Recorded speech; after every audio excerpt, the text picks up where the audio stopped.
భగవంతునికి భక్తునికి అనుసంధానమైనది అంబికా దర్బార్ బత్తి. అమ్మను మర్చిపోలేము, అంబికాను మర్చిపోలేము. మీ పేరు చెప్తే అసలు మీ గురించి చెప్పాల్సిన పనే లేదు. దైవత్వాన్ని మీ పేరులో పెట్టుకున్నారు, ఆ పేరుతో పాటే సక్సెస్ని కూడా పెట్టుకున్నారు. వైశ్యుల్లో నాకు కూడా చాలామంది ఫ్రెండ్స్ ఉన్నారు. వ్యాపారం చేయటంలో మీ సామాజిక వర్గం ఎప్పుడు కూడా ముందు ఉంటుంది. వయసులు తొక్కేశారు అనొచ్చు, ఒకవే చెప్పాలంటే రాజకీయంగా తొక్కేశారు, లేకపోతే మామూలుగా అయితే తోసేశారు. లాభాలు వస్తుంది అనేటువంటి దగ్గర మాత్రం ముందు ఉంటారు. చెప్తే మీరు ఆశ్చర్యపోతారు. మా వయసు సత్రవల్లో ఉచితంగా పూటకి 1,00,000 మంది భోంచేస్తారు.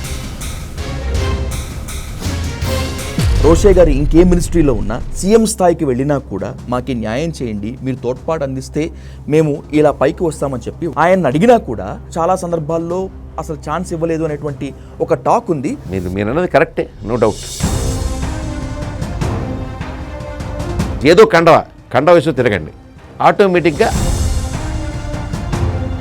ఒక టర్మ్ ఎమ్మెల్యేగా మాత్రమే ఎందుకు పరిమితం అయిపోయారు? ఎవరు తొక్కేశారు మిమ్మల్ని?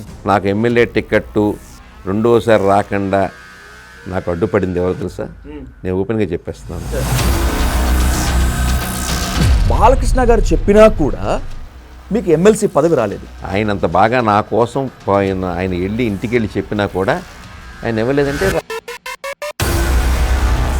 తెలుగు సినిమాకి నంది అవార్డు అనేటువంటిది కలగానే మిగిలిపోయింది. ఇక ముందు కూడా ఉంటుందో లేదో కూడా తెలియనటువంటి అగమ్య గోచర పరిస్థితి. నంది అవార్డులని డిస్టర్బ్ చేసి రాజకీయం చేశారంటే ఈసారి ఇది లిస్ట్ అని చెప్పి చెప్పడం జరిగింది. ఆ లిస్ట్ అనౌన్స్ చేశాం, అంతే రాజకీయం మొదలైపోయింది. అంబికా కృష్ణ అంటే విలాస పురుషుడు, అంబికా కృష్ణ అంటే ప్లే బాయ్. ఈ రోజుకి కూడా హెయిర్ కట్ చేసుకోవాలంటే చెన్నైకి వెళ్తారు అని ఇలాంటి ఎన్నో మీకు ఇవ్వటం వెనుక ఎవరున్నారు? మీరు బాగా స్టడీ చేశారు నన్ను.